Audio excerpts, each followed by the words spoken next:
Okay, this looks good on Zoom. All right. Thank you all for coming to my thesis defense. Today, we're going to be talking about robotic exoskeletons to assist volitional motor control with paretic hands. So we're attempting to help people with impaired hand function after stroke and spinal cord injuries. And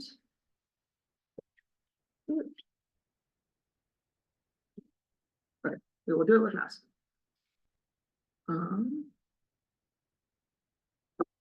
Okay, the focus of this talk is on volitional movement because as roboticists and as people, we think a lot about the entire workspace of the hand, the ability to do very dexterous movements with the hand and very complicated coordination of muscles and joints that really we don't spend very much time thinking about at all unless, for example, an injury prevents this movement from happening.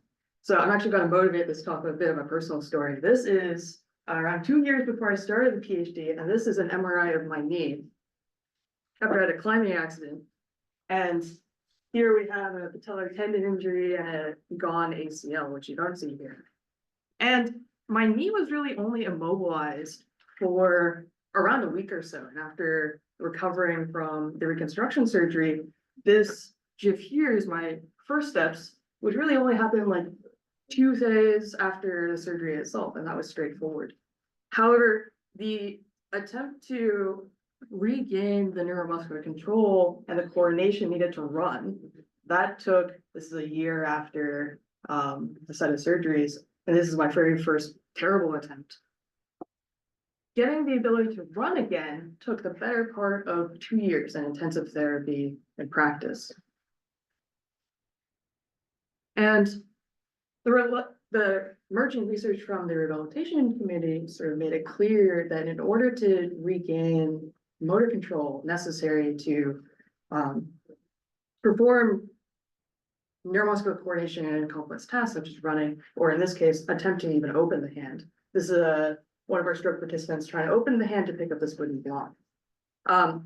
Emerging evidence is clear that you need active engagement of that limb that you're trying to recover function from in order to get those repetitive practices and in order to regain plasticity and neuromuscular coordination. But in the case of when the nervous system itself is injured, such as after stroke or spinal cord injury in this case, how do you practice motions that you can't even begin? And so one of the big questions in rehab robotics is there a way that we can assist via some device that interprets what you're trying to do, helps you complete the movement enough that you can practice it and jumpstart therapy that way. So a little bit of the overarching umbrella of this talk is how can we use robotic assistance to bridge that gap between trying to perform movement and seeing it executed. So in science fiction, we're really invested in these exoskeletons that, as far as CGI is concerned, like complete extension of the human body. It was this, like, at least in science fiction, my inspiration, Iron Man, of a glove that disappears when you don't want it to appear and then performs exactly what you want when you have it on. Alternatively, here's Luke Skywalker's prosthesis hand, which is truly CGI and worked absolutely perfectly. In a number of works, Lauren Winterbottom and I surveyed clinicians and interviewed survivors of spinal cord and injuries as well as stroke, in addition to Kevin Carroll and Sarah Lynn, medical campus. And people have very personal opinions and perceptions about what is useful assistance. So things where you feel like you're in control and you're controlling the device and allows you to perform the actions that you wanted, these are give you positive reactions. Whereas a robot that just is moving you around and you don't feel like you are moving the robot, it's otherwise moving you, those have very negative reactions. So when we interviewed participants, what do you actually want the robots to do? The focus is on being able to use the hand and being able to use your residual arm and get more function out of it. Versus what you don't want is a device that, oh, I need to put it on in order for it to move my hand around, but it doesn't actually give me adaptation and execution abilities. So I've organized this talk into 3 sections. In the first part, I'm going to talk about how do we actually get this idea of intent of what you want the hand to move to robot inputs. So this is my hand. This is an exoskeleton that our lab has designed for people with hemiparesis after stroke, where the focus is we have a group of people who are able to close their hands, but they're unable to begin that movement of opening the fingers in order to open the hand. And this is a big collaborative effort. So the way it works is we have one motor here that pulls open all the fingers all at the same time. We'll talk a little bit about what the thumb is doing in the second part of this talk. But the idea is if we have individuals who are able to perform the closing motion, then we shouldn't have the robot do it for them. We should just allow the individual to practice what they have. And so ideally what should happen, this is a healthy demonstration, is we interpret when someone is trying to open, the robot helps you open. And then when you're trying to close, the robot releases this motor and cable mechanism allowing you to close your own hand. How we do that is there's a commercial device called the Mayo, and it measures voltages from the surface of your forearm, in this case, the muscles that we're trying to read, through a process called electromyography. And basically it's measuring muscle activity from the general location of the muscles in your forearm that are controlling your fingers. And so there are 8 electrodes oriented generally around the circumference of your forearm. And what the machine learning side of this lab does is take the signal inputs from this armband and interprets overall what is happening in the pattern distribution. So just a general description of what's happening here. We can take in data from this EMG armband. There are 8 signals from the 8 electrodes. And we can say, let's collect data while you're trying to make an open movement. And we'll take whatever data that is. And similarly, we can ask somebody to close and collect some data. And similarly, relax. And if we take enough examples of these, then we can use pattern classification and machine learning to figure out if this is vaguely what the bounds of this particular person's attempts and actions. And then when we take in another section of data, like, oh, okay, this person is trying to open. So that's generally what's happening here. But what happens if we ask you to try to perform movements that you can't do? So I guess in the audience, I don't know how many of you can wiggle your ears, but this is the usual example I give. And if someone knows how to wiggle their ears, they'll just do it, and they'll do it very consistently. But if you're like me and you haven't figured out how to wiggle your ears, and I ask you, you might perform something like, I don't know, moving your eyebrows, scrunching up your face, maybe perform lots of different faces. And if you aren't looking in a mirror and I ask you to try to move your ears, you might perform a different motion every time and not really notice. Taking this example to the arm again, here's a demonstration of me first paying very close attention to my proprioception abilities and making sure that I spread my fingers in the exact same way each time there's a readout of the EMG. And I can do this very consistently if I'm paying attention to it, but now I'll open my hand again and pay a little bit less attention. And you might notice that as far as the EMG readouts are concerned, these are very different distributions. And so on the machine learning side is what we would consider concept drift, where the patterns that we assign labels to are very different. But here I'm going to focus on what can we do to have these input movements be more consistent. So if we have a set of labels of actions and data associated with it, and these are a little bit ambiguous, ideally what we'd like to do is, well, this person clearly is able to do some movements that are very consistent. It might be better to focus on reproducing these movements. How do we tell somebody or guide someone to make those consistent movements? One of the projects that we're working on is, can we use some sort of feedback to tell the person what the robot is thinking, what the robot is planning, in order to make that intent referral process easier. So this is a project co-led with Jingqi Su, who's right here. And what we're doing here is, how do we provide information about what the robot is thinking? Here we use a visual display, and it's very simple. We have these progress bars that reflect the probability of the robot, like thinking that confidence level of trying to open is maximizing the green bar, trying to close is maximizing the red bar, and if both of them are down, then the robot isn't thinking that you're doing either of these, you're probably just relaxing. So the goal here is to give the user information about the planning of the robot at a faster rate than reaching the confidence threshold needed to actually move. And so the idea is, if you're trying to open and right now the robot is sort of uncertain about what you're trying to do, perhaps you can look at this process along the way, and if the robot's not performing as you're expecting, you can try different movements that improve confidence. And so in this project, which we're calling reciprocal learning, we're alternating interleaving phases. First, we train the robot of this is what your set of patterns are. And then we freeze that algorithm and we allow the person to explore, allow the person to play. This is over around 15 minutes or so, as I try doing different movements that maximize these bars.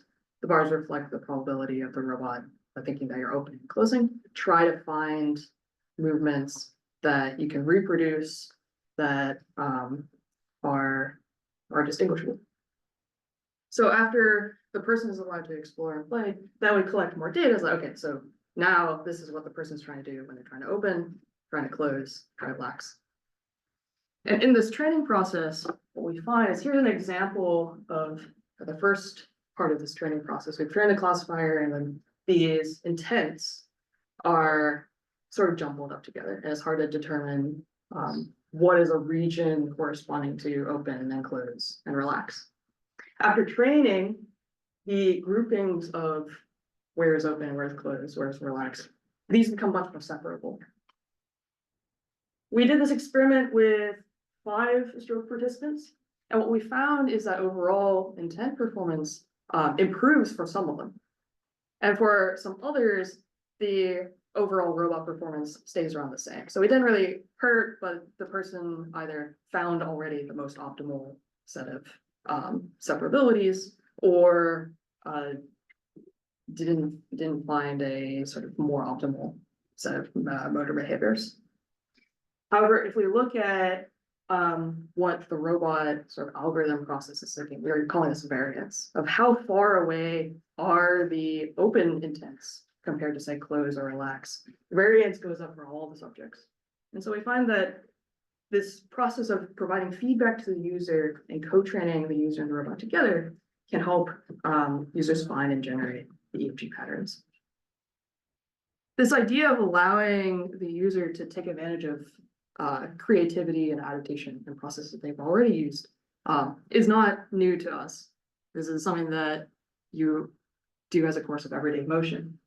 Here is a person who is demonstrating that they can close, but they're unable to open their fingers. But then when we ask them to pick up a block, what this person does is lift up the arm, allowing gravity to open the fingers. So even though this person doesn't have direct control, you can still create a grasp aperture. For individuals with spinal cord injuries, especially for individuals with C6, C7 spinal cord injury, where you retain function of the wrist, but your fingers are paralyzed, so you don't have control either close or open. A very common compensatory pattern for grasping is called tenodesis. And the way tenodesis works is you have your tendons in your hand, and if you extend your wrist or move your wrist backwards, the tendons in your hand shorten, and so you can perform pretty weak grasp. So here's a demonstration of an individual with spinal cord injury picking up blocks, and people can get really good at this skill. The only problem is, by moving your wrist backwards and coupling that with grasping force, that strains your wrist, because in order to generate strong enough grasp to pick up objects, now you have to move your wrist really far backwards. So the question here is, can we repurpose familiar movements and allow people to use movement patterns that they're familiar with to control a robot that assists grasp force? So this is a project that's co-led with Joaquin Palacios, who's right here, as well as Alex Deli-Ivanov. And here we made a robot where this is for spinal cord injury, and what we wanted to do is assist grasping force. So the opposite way of the stroke robot. And it was really important for us that we leave the wrist unencumbered so that we can take advantage of wrist control as a movement. So the way this works is we have this motor, and it has these bowing cables so that when the motor retracts the cables, now we squeeze. And how we get a control input in. So we have these eye views that are looking at the angle of your wrist in flexion and extension.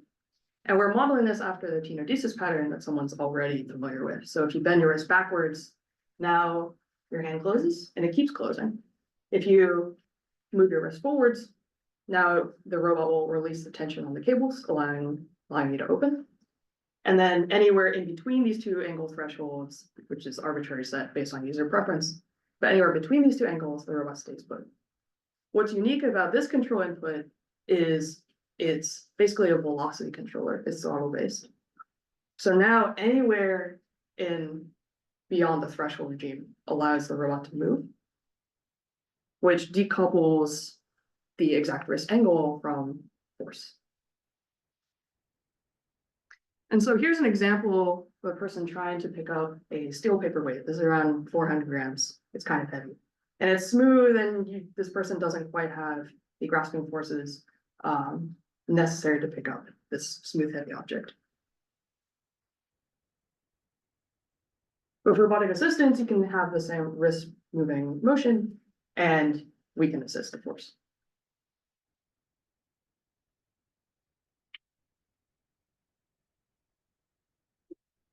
We can do this on a variety of objects. This is the standard object set from the grasp and release test.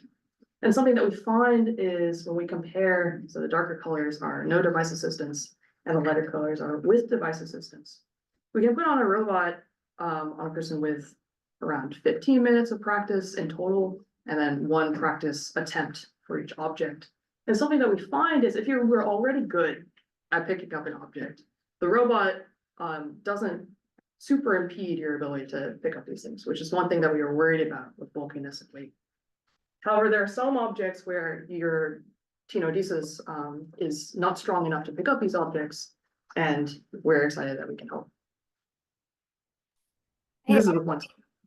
It seems like your Zoom share has frozen. I think those of us on Zoom are seeing a fixed image and not the results you're talking about. Oh no. Okay.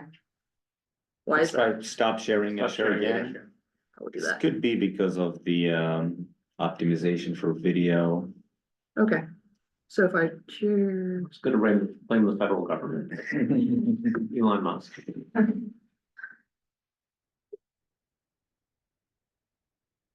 Okay, well, me attempt, maybe it's my Zoom that's frozen, because me attempting to. Oh, you can't. So.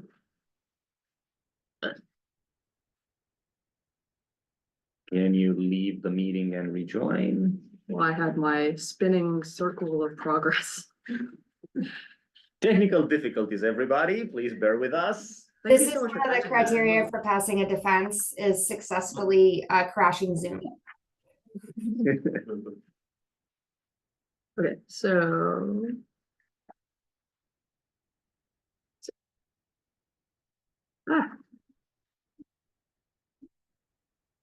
One thing. Here we go. So I should leave Zoom, come back. I have crashed Zoom. And if that fails, we can quickly transfer the PowerPoint to my laptop. Oh, yeah.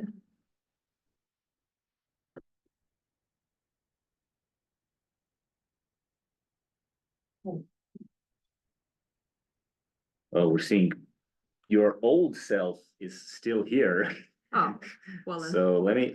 you can kick me. Yes, Only one presenter can share at a time. yes. So your old pre-doctoral self has been removed from the meeting and you. Yeah, it's a metamorphosis. Yes. Effect. So now you Okay, so I should should maybe do- be able to share again. So maybe I'll try not optimizing for Yes. video sharing. So the video might be a little choppy, but Okay. We're Okay. now at a bar chart showing a variety of objects. Perfect, thank you. Perfect, thank you. Glad you caught that.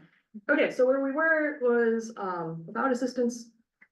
This particular individual being very skilled at, in particular, lightweight objects.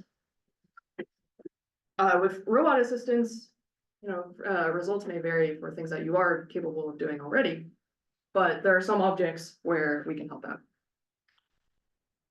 Right. With this.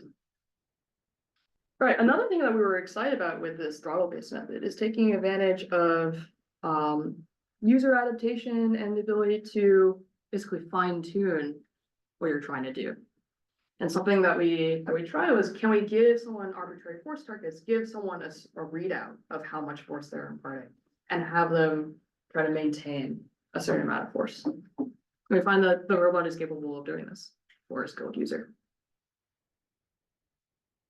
Okay, so key points of this control section is we presented two approaches that relied on volitional effort and user skill for operation of the robot.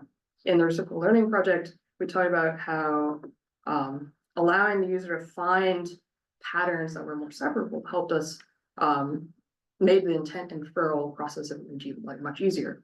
And in the spinal cord robot example, we show that we can take advantage of a wrist-based movement process that someone is already familiar with. Use that as for control of a very simple robot, and then you can pick up objects and also modulate forces. So really the takeaway of this is if you provide responsive feedback and give someone insight to what the robot is doing, you can make simple controls intuitive and do really cool things. And sort of what is important about this is if you allow the human to play an active role in learning how the robot works and taking advantage of fine-tuning how their tools work, then we can get better robot performance. Okay, so that was control. Now I'm going to talk a little bit about how we designed the robot in the first place. And here I'm going to focus more on stroke flexion synergies.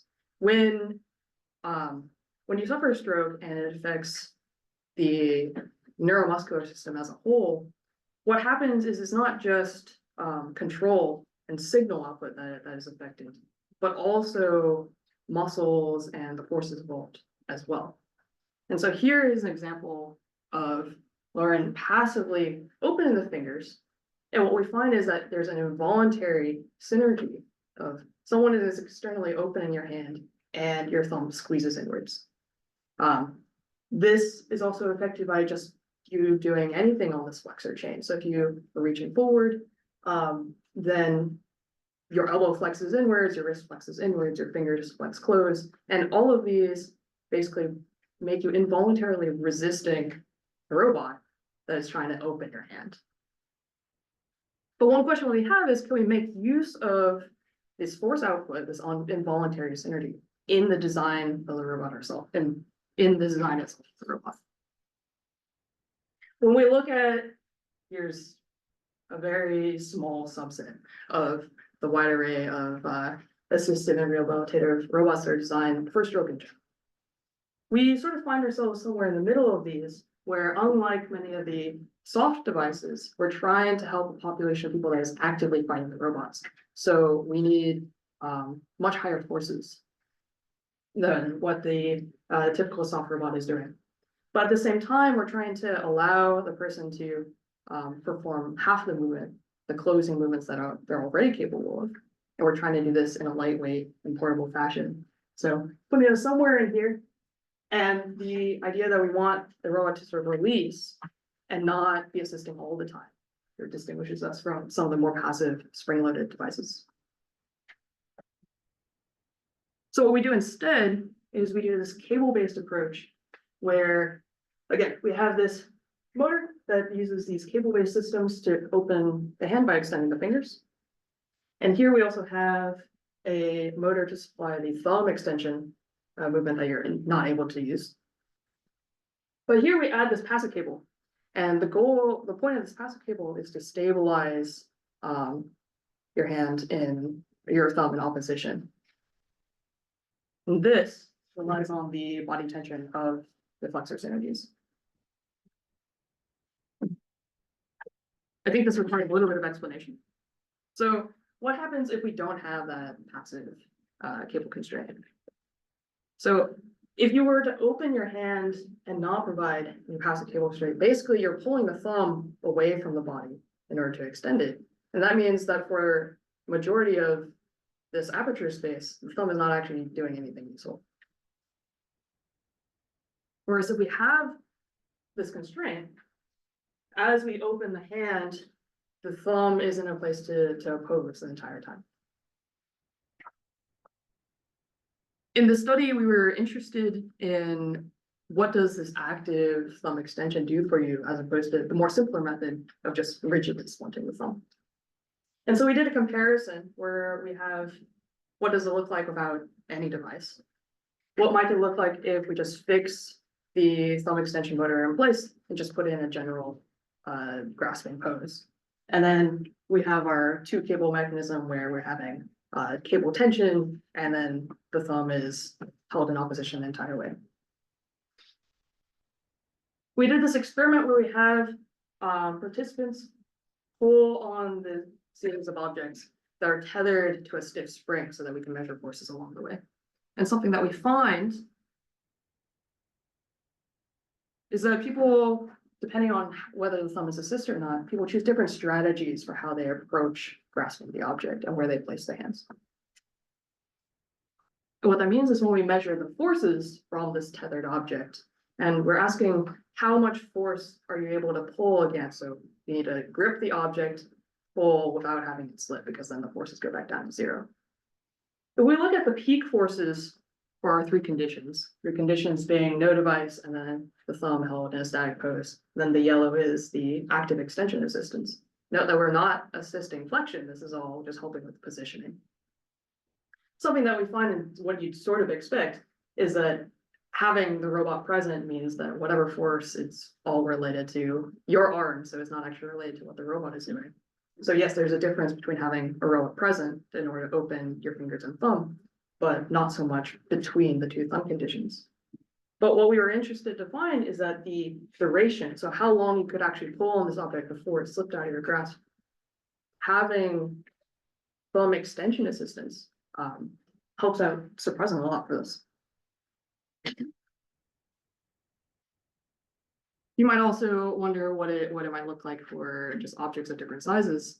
And this is not an unexpected result, but if you have assistance in opening your thumb, you can get a larger grasp aperture that makes picking large objects like the simulated water model much easier. So this is the power of cable actuation. One thing that we were really excited to see after the study is the idea that we can personalize.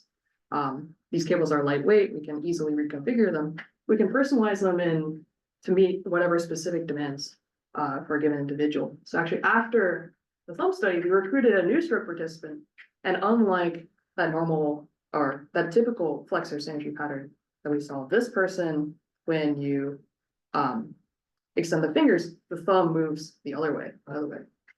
And so what we found for this person is a really quick snippet. So we can just flip the orientation of that passive cable, and then, all right, so this participant just takes it the other way, and it's great. That was a tiny example.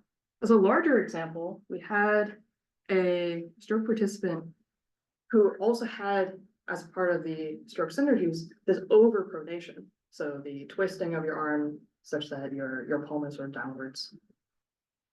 And we were interested to see if we could make a robot that assisted with supinating or putting the hand in a neutral position. This is a movement that you would need if you want to approach objects from the side, like if you were to do a drifting motion.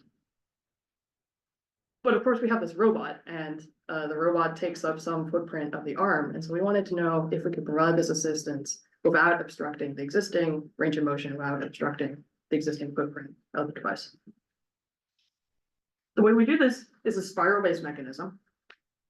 And so we have this red cable that spirals around, and we have a dial.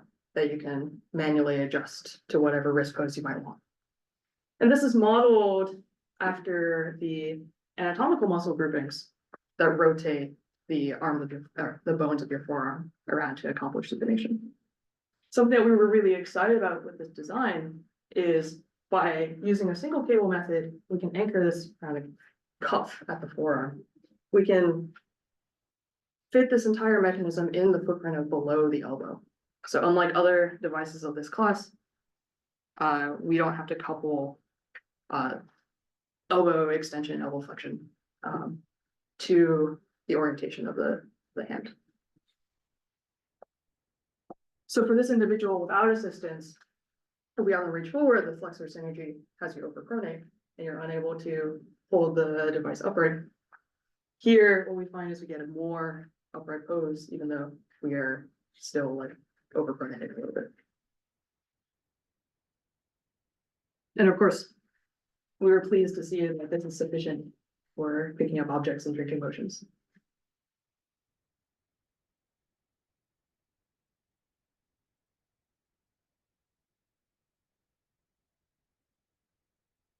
So cable-based mechanisms are capable of not only assisting motions that we want, but we can actually take advantage of involuntary short reflexes to generate the body tension needed. So we don't need second actuators for these. In the thumb example, we find that assisting thumb extension actually helps users better position the thumb around objects to better make and hold stable grasp, and especially for longer durations, which is an interesting result. In lightweight passive cable mechanisms, we can anchor against the body itself. We can assist wrist rotations without over encumbering, say, the elbow, or in fact, interfering with our own devices. So we have this robot that we can get volitional control out of, and we can assist movement. But something that we were interested in was, how does this affect the hand itself? We're sort of uniquely placed to have this capable sensorized robot. Is it possible to monitor what exactly we're doing? How does the robot affect the hand? So in this last section, we want to look at finger interactions as the robot moves the hand around. This is a little bit motivated by some frustrations that we saw throughout the PhD, where, say, we would configure the robot to fully close and fully extend at the beginning of a session, and by the middle of the session, or intermittently, really. What started off as this very nice hand opening would not actually extend all the joints of the fingers the full way. And in this case, what's happening here is one of the distal joints, this PIP, proximal interphalangeal joint, this middle joint here, remains flexed while the rest of the joints are extending. So we get this sort of claw hand pose that we don't want. And the process of trying to figure out, is this part of robot design? Is this part of just this one individual or some individuals? What is actually happening in the hand? We wanted to know, is it volitional control itself that is making the hand opening more difficult? Do we somehow have a population of people who are fighting harder against the robot as we're putting in effort? This is a leading question. The answer is yes. But we wanted to measure it because we didn't know. And so how we actually measure it is, so this is work co-led with Caitlin Lee, who's right here. We wanted to know, what are the forces acting on one specific finger, and sort of study in depth what are the interactions of finger and robot. What we're doing here is we put this load cell on the cable that pulls the finger open, so that we get all forces applied by a robot as the finger is extended. What we also do is we put these 3D pose tracking sensors at various points of the finger, so we can get joint angles along the way. And we set up a study where we wanted to compare what happens if, at the beginning and end of the session, what happens if you're just allowing your hand to be relaxed and someone else is passively stretching your fingers. Versus if we train the EMG intent control process and then allow you to take control over the robot, and now your efforts are controlling opening and closing. Here's an example of a passive hand opening. So what's happening here is a person just sitting with their hand relaxed, and a researcher presses a button, the robot opens the hand.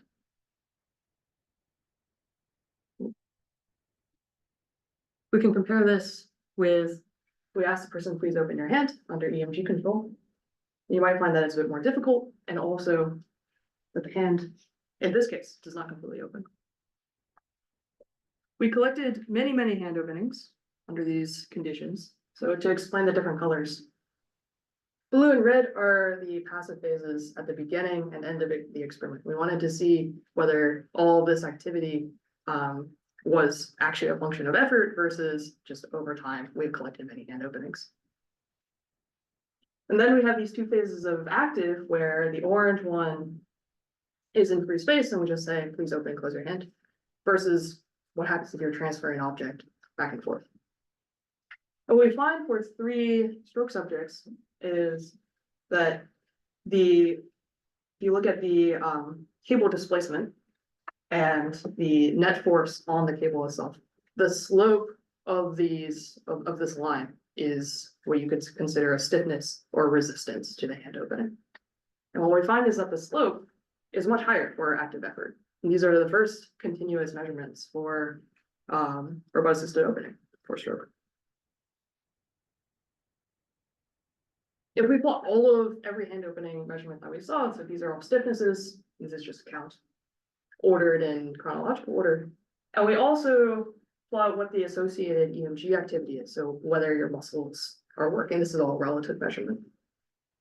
We find that higher levels of EMG activity is associated with higher stiffness, which is what you would expect. So here, volitional control we find is associated with higher stiffnesses, and it's not just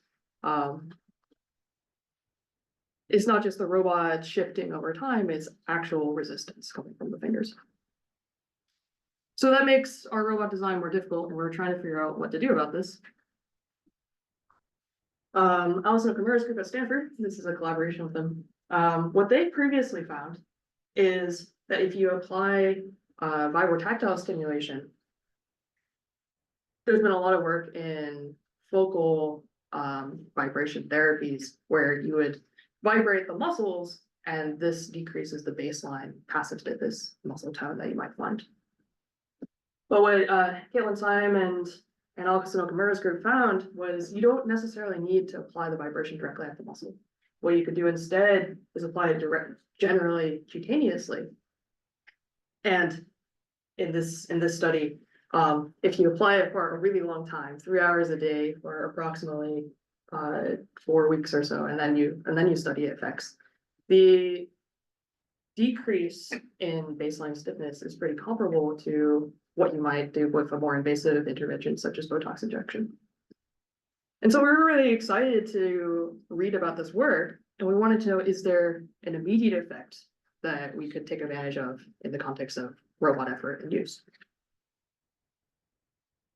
So we recreated the Stanford vibration motor placement. We had these tiny, they're basically cell phone eccentric rotating vibration motors, and they're vibrating around 200 hertz, so similar frequency range. We recreated the placement. We put motors, embedded them in the straps of the robot. So in the palmar side, we have 4 of them, and then 1 for each of the fingers. And we did a variation of our original stiffness experiment where we wanted to get phases of effort from the arm, but we wanted to get consistent hand openings. So now we're using button control each time. So here we're transferring an object from a preset location and exerting effort at the arm to place it in different tabletop locations. We did this twice. First with no vibration, and then next again with vibration applied. So we can use EMG to determine whether we should filter these by active effort, so high muscle activity versus low effort, low muscle activity. So here's a readout of the EMGs, and we can filter like, okay, this hand opening is associated with high activity. This hand opening is associated with low activity. When we plot the force displacement curves, we see that high muscle activity is what we expect, higher stiffnesses, higher slopes compared to low. And then we can look at what the differences were with and without vibration. So no vibration here is the first phase. We did not randomize the order. This is a very preliminary study. We only have 2 participants. We look at stiffnesses before we apply vibration, and we look at stiffnesses when we apply vibration. We find that for one individual, it seems to be a great result, and for another individual, not much has happened. And we wanted to know how much of this is due to passive and active effort versus what the vibration is doing. So we can further filter these. So blues are now, the lighter blue is the low EMG activity, and the darker blue is the higher EMG activity. And similarly, we can do this, group them with the with vibration phase. And something that we find is actually for both these individuals, we have a modest beneficial effect of vibration within condition. So within the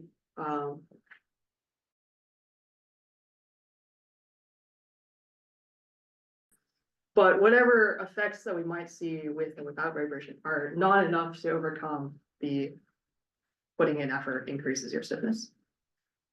So we have more work to do. In this group of studies, we found that volitional control, so active effort, increases your finger stiffness and resistance to robot assisted movement. These were the first measurements that we were really excited to see. So then we tried to see what we could do about it. We introduced a robotic orthosis that introduces vibration therapy while we're assisting movement. And here we have some next steps, which is how much dosage effect do we actually need before we see vibration effects? Is it enough to counteract the stiffnesses that we see? We have a lot of next steps to go with. Okay. So overall, this dissertation work, we develop robotic devices that augment the motor skills that an impaired user already has. And we're trying to assist with movements that you cannot accomplish. Along the way, we contribute a lot of new things. First, we developed a method to co-train human and the robot together using visual feedback to see if we can improve the input signals that we generate in the first place. And all of these have immediate future extensions, which is what exactly are we reinforcing? Can we try a method where, say, we are reinforcing just things that are clinically relevant, like focus just on muscles that you might want to be associated with opening, rather than just focusing on getting the robot to work and taking whatever muscle activity that you have. We also have control methods that take advantage of compensatory motions in a more assisted context that someone has already learned, which is particularly useful for individuals with spinal cord injury. In actuation, we developed cable-based methods that actually can take advantage of the involuntary synergies that we have. We can do this for stabilizing thumb opposition, which is useful for grasping a wider variety of objects. And in fact, we can personalize interventions for a given user's needs, as in the case of hand rotation supination. Finally, we introduced the idea that a robot, since we have this device that is both sensing what you're doing as well as assisting movement, we find that this provides an opportunity to study what the paretic limb is doing in the first place. And here we focus on stiffness because we're interested in developing better robots.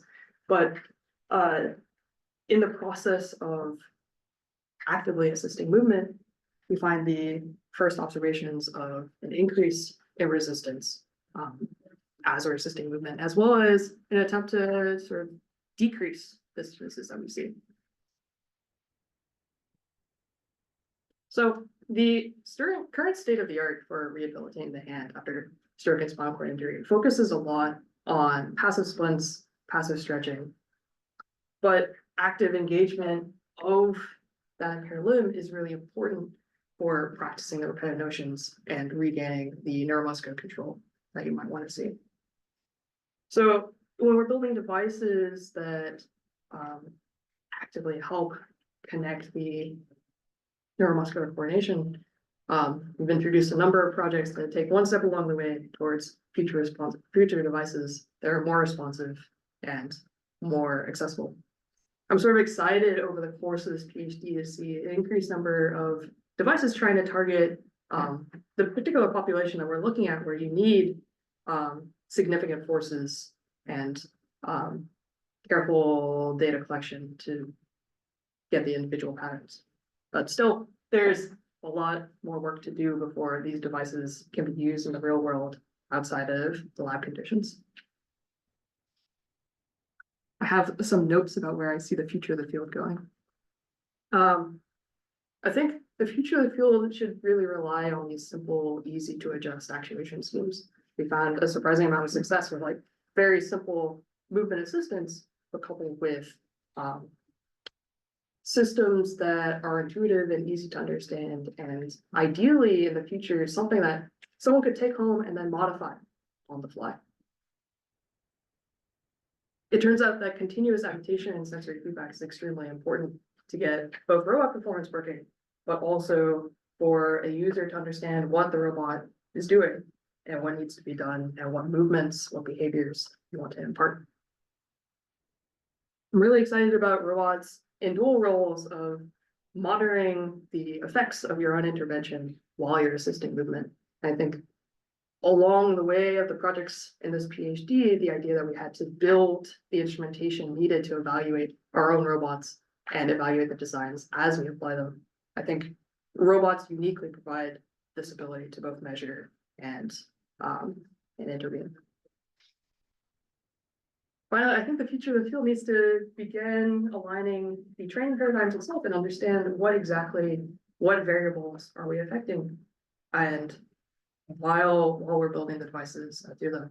I'm particularly excited about using the proprioception and feedback tools that we've established to ask clinical questions like, what exactly are we reinforcing, which movements and which speeds get the best results. All right, so this brings me to the end of the talk. I have a really silly number. This is a very large number of people to thank. To start, first and foremost, I want to thank Mate for introducing me to this project, and it's been a joy to work with people as well as robots. The MyHand team is co-led with Joel Stein and John Nilsson, our clinical collaborators who provide us the people without whom the robots wouldn't work at all. I want to thank the members of the committee, Neil, Mark Miley, and Elliot Rouse, for being on this committee. Thank you so much. We have a number of collaborators, so I want to thank Rachel Madonza, Sarah Lynn, Kevin Carroll from Medical Campus, as well as Alison Murrah, Kevin Stein, customer to Pesquier for providing the vibration intervention that we're working with.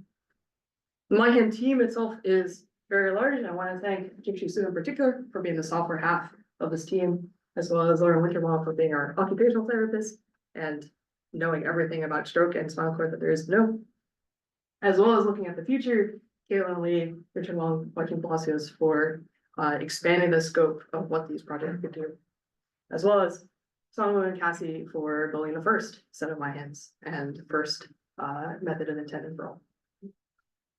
Also, I want to thank the master's students and undergrads who did the engineering work and made many of these devices possible. In particular, in this room, I want to thank Matthew for doing the electrical work for many of the projects, as well as, let's see, actually, I think a number of them are on Zoom as well. But many of these projects would have been much lesser had they not been involved. There's actually multiple slides.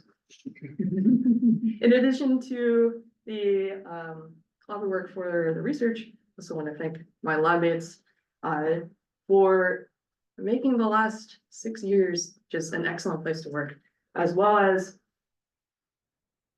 members of the mechanical engineering department for keeping this lab running, as well as our collaborators in medical campus for allowing the stroke participants and spinal cord participants for being here. And thank you all for attending, for supporting.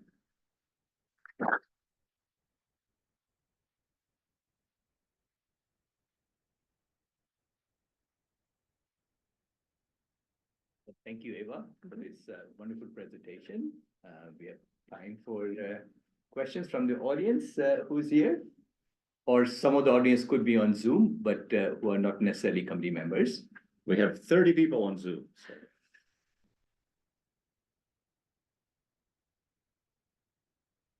Yeah, how long do the patients work with my hand in general to kind of get used to it? And like what challenges have you faced with, especially, you know, switching my hand in many different patients over many, many different needs? Yeah, the design of the robot, we've sort of optimized for being able to quickly reconfigure, especially say having a left hand component for a right hand component. And we have a database for this participant needs the hand in this particular configuration.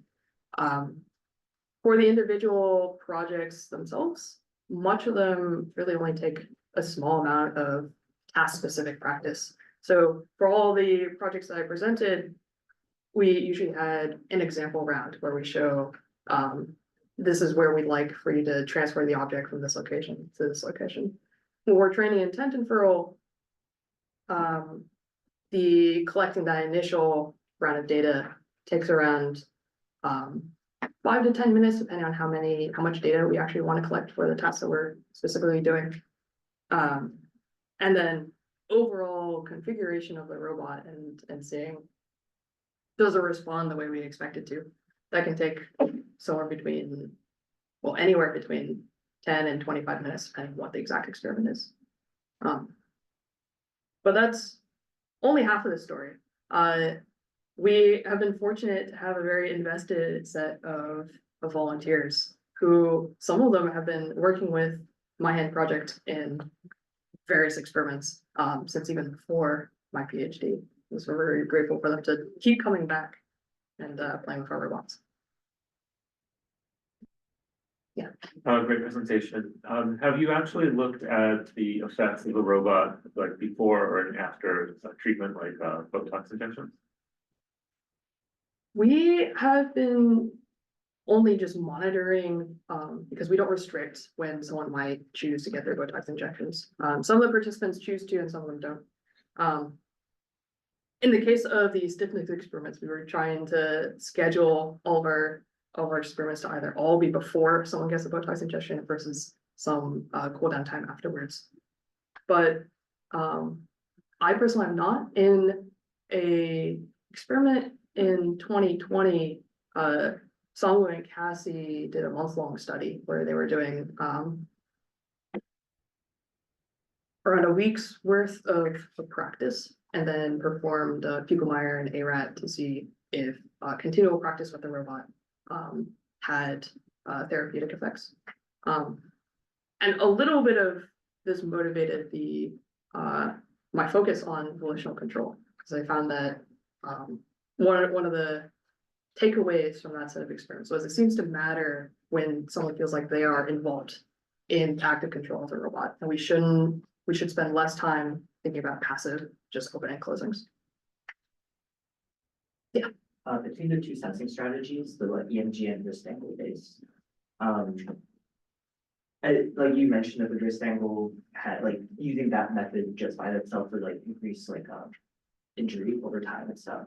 But were there like subjects who used both strategies, and did they have a preference for one or the other for whatever reason, or like were you able to sort of observe what the advantages and disadvantages of the strategy was?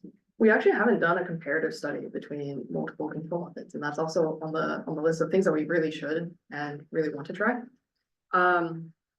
In some previous work, Songwoo and Cassie again looked at a shoulder-based button control method versus EMG, and something that they found was this is all very qualitative. We were just asking people to self-report what made more sense and what was more intuitive to use.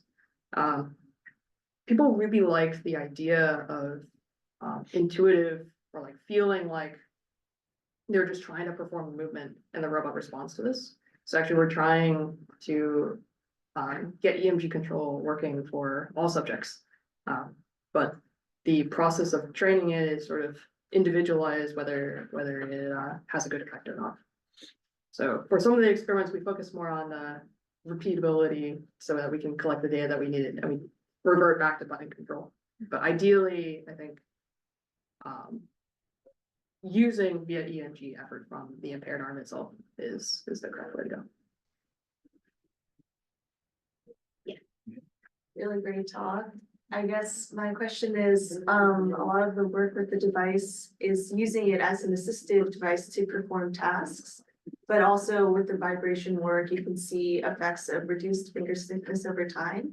Do you think that the future of wearable X's lies in combining both the assistive and the rehab side of an assistive device, like the MyHand, or taking it in two different directions of a completely assistive device versus a completely rehab device? You know, it's great that you asked this question. I feel like we should collaborate on this.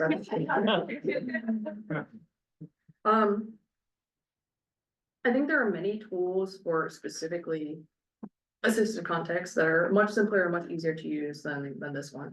I think it's sort of telling that for many reasons, but I think it's telling that robots are not commonly used in therapy regimens for this population. Similarly, if you're just focusing on rehabilitation, there is, well, of course, nothing replaces the therapist. And even with the robot, you'd want the therapist involved the entire way. And what you'd ideally like to have is a robot being one of several tools available to, okay, now after the session, you go home and do these exercises on your own. But I think the power of having a wearable device is that in the process of designing something that could be capable of assisting in any number of contexts, and it sort of is generalizable in that way, that in the process of using your arm, you get the rehabilitative benefits. But of course, this relies on you using your arm via assistance. And so that's what we're working towards. If we have additional questions from the Zoom audience, or maybe had the committee one. members, if they want to have general questions before we go into specifics.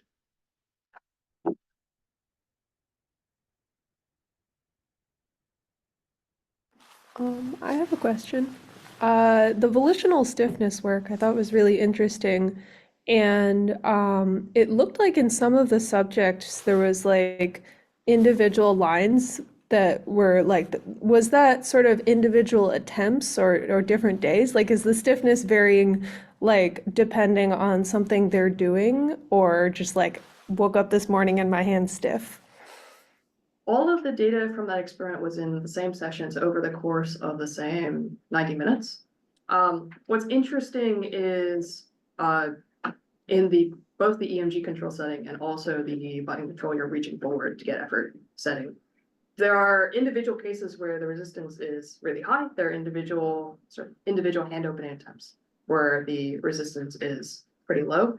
And part of that, we think that what we call stiffness, it's not in the pure mechanical sense of a baseline property or a material property. We think that what we call stiffness is a combination of the involuntary resistance when you're putting in effort, and so your muscles are co-activating and fighting against the robot, but also is affected by sort of reflex effect and the sensor perception of your skin and the, for example, speed of the robot, and are you expecting it, and how focused are you on the task versus experiencing what the robot is doing to you. And all these effects combined together, in part, is why we think the vibration does anything at all, because we think it affects more of the perception pathways rather than the tendons and muscles themselves. But also is very much a product of user effort and task engagement at the time. So they might be able to practice to decrease the stiffness, but some of it they probably practice away. Yeah, it might be possible that as you get more familiar with the task and the method, it becomes sort of second nature, that maybe we'll see training effects, but also task specific effects. Thank you. Okay, I think there are no other questions. I'd like the audience to leave. Thank you all for coming. Yeah.